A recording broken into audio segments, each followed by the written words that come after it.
నమస్తే, welcome to Vishwam TV. నేను మీ journalist Uday. ప్రస్తుతం మనం ఇందిరా పార్క్ దగ్గర ఉన్నాం. ధర్నా చౌక్ దగ్గర నా వెనకాల కనిపిస్తున్నటువంటి వీళ్ళందరూ కూడా ఎస్సీ ఎస్టీ బీసీ సంఘాల నాయకులు.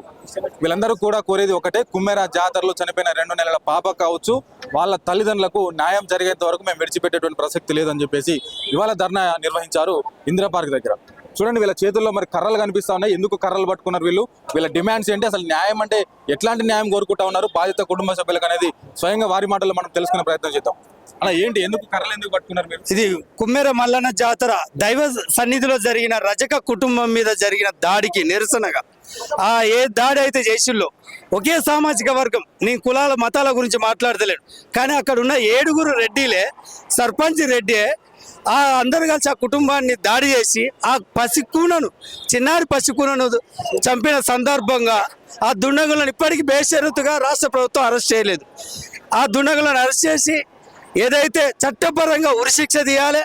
గతంలో మన తెలంగాణలో అనేక అన్యాయాలు చేసిన వాళ్ళని ఎన్కౌంటర్ చేసిన చరిత్ర ఈ రాజ్యానికి ఉన్నది. అదే రెడ్డి రాజ్యము ఆ దుండగులను ఎన్కౌంటర్ చేయాలని, లేకపోతే రాష్ట్ర వ్యాప్తంగా సహాయ నిరాకరణ ఉద్యమం ఆనాడు దొరల గడుల మీద మొక్కజొన్న కూలగొట్టి మొక్కజొన్న పట్టించిన తెలంగాణ తల్లి వీరన్న చాకల ఎల్లమ్మ ఉద్యమం ఇలా చరిత్ర ఉంది.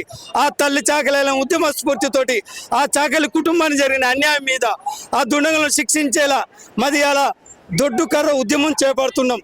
చాకలి సహాయ నిరాకరణ ఉద్యమం చేపడుతున్నాం. తెలంగాణ రాష్ట్ర వ్యాప్తంగా ఈ దొడ్డు కర్ర ఉద్యమం చేపట్టి ఆ రెడ్డి రౌడీ రాజ్యాన్ని ఏదైతే అక్కడ ఉన్న దాడి చేసిన వాళ్ళు రౌడీలు రెడ్డిలు, అదే ఎస్ఐ డిఎస్పీ రెడ్డి, ఇక్కడ రాష్ట్ర ముఖ్యమంత్రి రెడ్డి, ఈ రెడ్డి రాజ్యం, ఈ రౌడీ రెడ్డి రాజ్యాన్ని బొందబెట్టేలా రాష్ట్ర వ్యాప్తంగా దొడ్డు కర్ర ఉద్యమం చేపట్టినామని, సహాయ నిరాకరణ ఉద్యమం చేపడుతున్నామని పిలుపునిస్తున్నాను. నేను చాపర్తి కుమార్ గాడిగే, రజక రాజ్యాధికారి పార్టీ రాష్ట్ర అధ్యక్షులుగా, రజక రిజర్వేషన్ పోరాట సమితి రాష్ట్ర అధ్యక్షులుగా.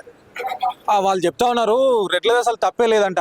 కొంతమంది ఎమ్మెల్యేలు ఎంపీలు మాట్లాడుతూ ఎవరన్నా అట్లా పాపని దొక్కుతారా, రిపోర్ట్లు వచ్చిందా కాగండి, ఎందుకంత హడావుడి చేస్తున్నారు అంటున్నారు. ఏమంటారు మీరు?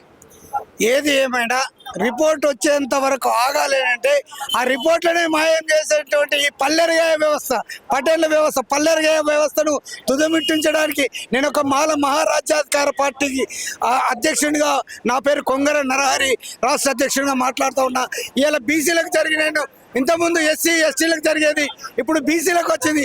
బీసీలలో మొన్న యాదవులకు గుండు కొట్టించారు, భగవద్గీత పారాయణం చేస్తే, ఇంకో దగ్గర మూత్రం చేసి తాగిపించారు, ఇంకో దగ్గర ఇట్లా చేస్తారు. నిన్నటికి నిన్న 2 నెలల పసికందును కూడా తొక్కి చంపుతుంటే ఇంకెంతకాలం మేము చూడాలని చెప్పి ఎందుకు చూద్దాము రో ఎల్లన్నారో మళ్ళన్న ఇక పడదాము రో అన్న రీతిగా, అరే బిడ్డ మీకు మైల పడితే మిమ్మల్ని మల్లె పువ్వులుగా చేసిన జాతి చాకలి జాతి, ఆ చాకలి జాతి బిడ్డ ఇలా ఒక దళితురాలు, అతను రజక, ఆమె తల్లి మా ఎస్సీ మాదిగా.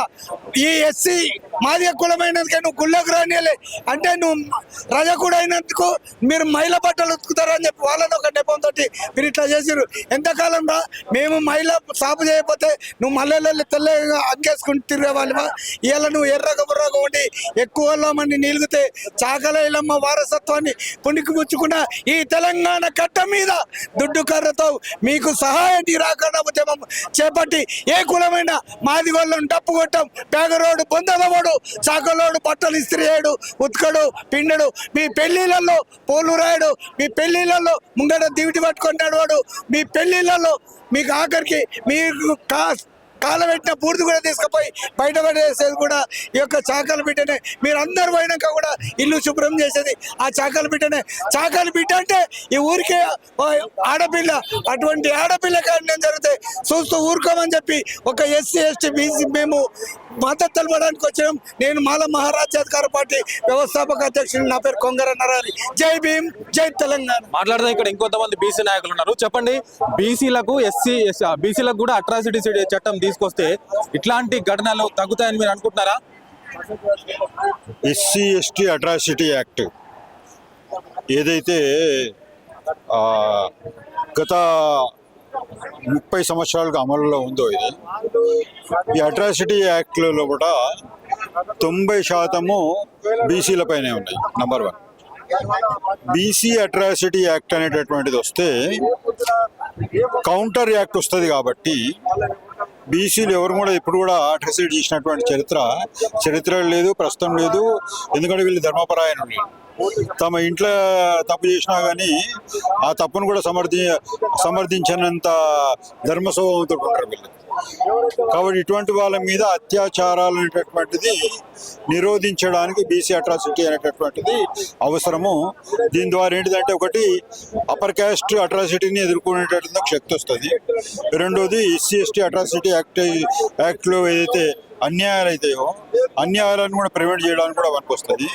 మూడోది ఎస్సీ ఎస్టీ అట్రాసిటీ యాక్ట్లో ఎస్సీలు ఎస్టీలు రెడ్ల కారణంగా వీళ్ళు యాక్ట్ పెడుతుంటారు తప్ప వాళ్ళ సొంతం కూడా పెడతలేరు. కాబట్టి రెడ్లు వాళ్ళు బీసీల మీద చేసే అన్యాయాలను ప్రివెంట్ చేయడానికి బీసీ అట్రాసిటీ యాక్ట్ ప్రివెంట్ చేస్తుంది. ఇది కాంగ్రెస్ పార్టీ తన ఎన్నికల మేనిఫెస్టోలో కామారెడ్డి డిక్లరేషన్ లోపల ఈ మొదటి అసెంబ్లీ సమావేశంలోనే బీసీ అట్రాసిటీ యాక్ట్ తీసుకొస్తామని హామీ ఇచ్చింది. ఇప్పటి వరకు కూడా అది అమలు పరచలేదు. ఒకవేళ అమలు పరిస్తే ఇప్పుడు ఈ వీక్ చట్టాలు కాకుండా డైరెక్ట్ కుమ్మేర ఇన్సిడెంట్ లోపల అదే చట్టము అనేటటువంటిది ఆటోమేటిక్ వస్తుంటే ఈ విధంగా పరారేటటువంటి అవకాశం కూడా వాళ్ళకు ఉండకపోతుండే. వాళ్ళు ఎక్కడున్నా కానీ రెడ్ కార్నర్ నోటీస్ ఇచ్చి పట్టించుకునేటటువంటి విధంగా కోర్టులు కూడా డైరెక్షన్ ఇవ్వడానికి అవకాశం ఉంటుంటాయి. అండ్ ఇంకో విషయం ఏంటంటే ఫైనల్ గా మీరు ఉద్యమం చేస్తే చేయండి, ఎస్సీ ఎస్టీ బీసీలందరూ కూడా ఉద్యమం చేస్తే చేయండి, కానీ రెడ్ల మీద ఇలాంటి అసభ్యకరమైనటువంటి వ్యాఖ్యలు ఏంది? పొద్దున్న లేస్తే మమ్మల్ని ఎందుకు తిడతా ఉన్నారు? మీరు ఉద్యమం చేసుకోండి, మీరు మీ పని ఏందో మీరు చేసుకోండి, కానీ ఇలా మా మీద ఇట్లాంటి వ్యాఖ్యలు చేయడం అనేది దేనికి సంకేతం అంటున్నారు చాలా మంది అగ్రకుల వర్ణాలు. వాళ్ళకి ఏం సమాధానం చెప్తున్నారు? ఇది దాదాపు బిఫోర్ ఇండిపెండెన్స్, ఆఫ్టర్ ఇండిపెండెన్స్ ఈ బీసీ వర్గాలు ఎస్సీ ఎస్టీ వర్గాలు అన్నీ కూడా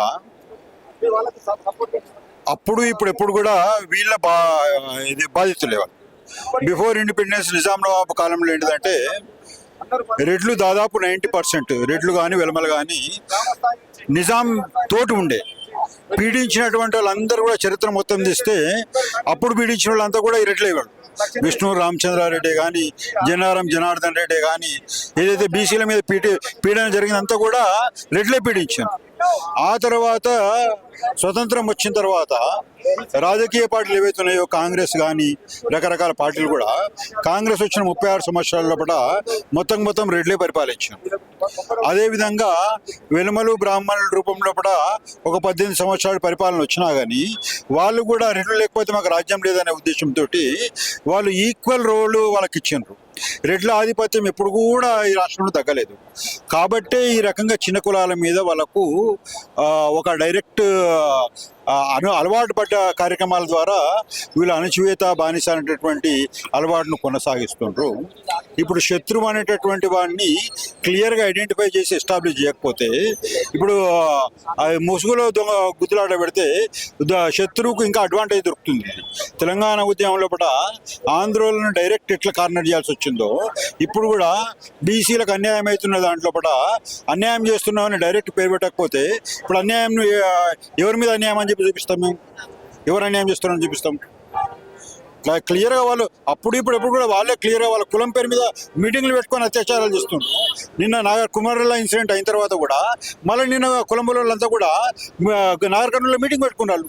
రెడ్ల మీటింగే పెట్టుకున్నారు కదా. దీన్ని ఎట్లా ఓవర్కమ్ అయ్యేటటువంటి ఆలోచనతో పెట్టుకున్నారు కదా.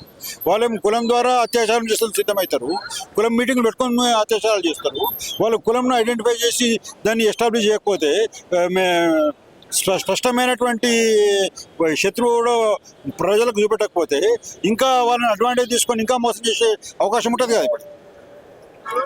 సో చూసాం కదా, ఇట్లా ఎక్కడికక్కడ బీసీలు అయితే నిరసన వ్యక్తం చేస్తూ ఉన్నారు.